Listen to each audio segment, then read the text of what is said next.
how do you gain your respect? You can do it with your house and your car or your plane, or you can do it through your love, respect, wisdom, humor. I have to ask you this, but I'm going to re-synthesize it for me with an observation. I'm turning 60 in January. No, come on, bullshit. No. Yeah, there's a lot of work. There's a lot of work going on here. Okay, we're talking about tremendous Botox, lots of hair dye. When you get a little older, I'll teach you all my secrets. Okay, but there's a tremendous amount of work going on here. Okay, I'm not quite Joan Rivers yet, but I'll get there. Okay, but here's the thing I want to say about you.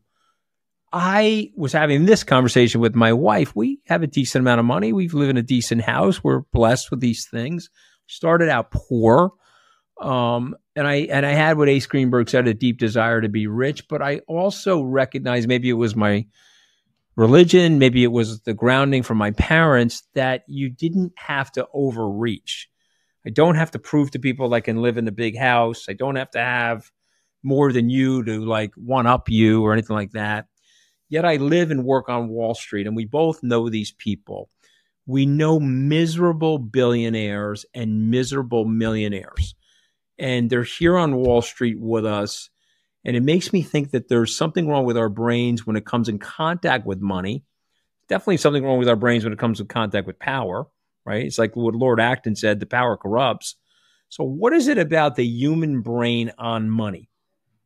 I think it's people are wired to seek status and not necessarily happiness. And money is such a universal yardstick of your status and your success that people are chasing it just for the sake of accumulating more. And they think intuitively, if I have more money, I'll be happy. But they're not accumulating the money to be happy. They're accumulating it to increase their status. And the problem with this is that at the tippy top even, there's always going to be someone who's richer than you or more successful than you. And, you can think, there are people who are worth $100 billion and they are ranked number 10 or number 15 on the list. There's probably some of those people who are thinking about, how did this guy get even richer than I am? There's no limit to that. And right. I think what's important here is that really what it is a competition with other people. And if you have $1 billion, but the other guy has $1 billion and one, then he wins. And then once you identify that game, that it's just a competition with other people, and you realize how stupid that game is, it's a very natural game that's been inbred in us over the years. But then if you're thinking about like, look, I just want to use this as a tool to live a better life. How can I use it to spend more time with my family? How can I use it to help my community, give some of it away, and have some nice toys for myself, but they're toys that I enjoy rather than toys that are going to show off to other people how successful I am. So let me push back for a second. By the way, I agree with everything you said, and I'm certainly trying to live that, and your books are helping me live that. But we treat rich people differently. See, I think F. Scott Fitzgerald was wrong in that he said that the rich are different than you and me. I don't believe that they are. They have to get up in the morning. They have anxiety. They have health issues. They have all that different stuff. But we treat them differently, Morgan. We had a Secretary of Commerce, Wilbur Ross. He was worth $700 million. He overstated his balance sheet by $2.5 billion because he wanted people to think he was a billionaire. When he was asked why, he got treated better. He was perceived differently. Why do we do that as human beings? Why do we do that? Well, it's back to the seeking of status. Now, pretty much everywhere psychologists look, the correlation between status and happiness and like a quality of your life is very strong. If you want a higher quality life, seek status. But there's a couple ways that you could seek it.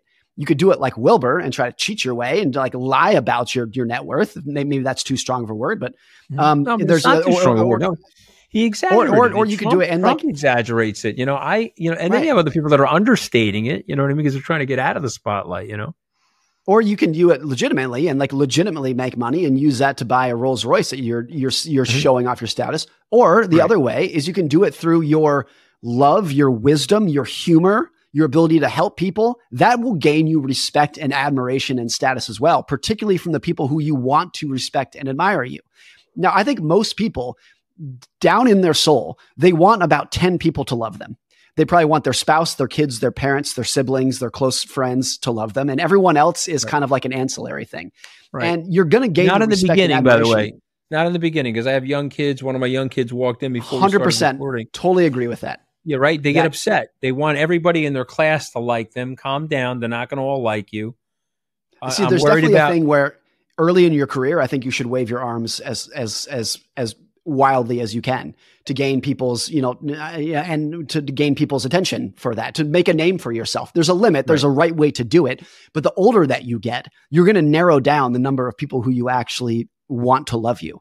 And I think that's a big thing here, that I completely understand why a 22-year-old would want really nice clothes and a Rolex and because they're trying to seek a boyfriend, a girlfriend, a spouse, or whatnot.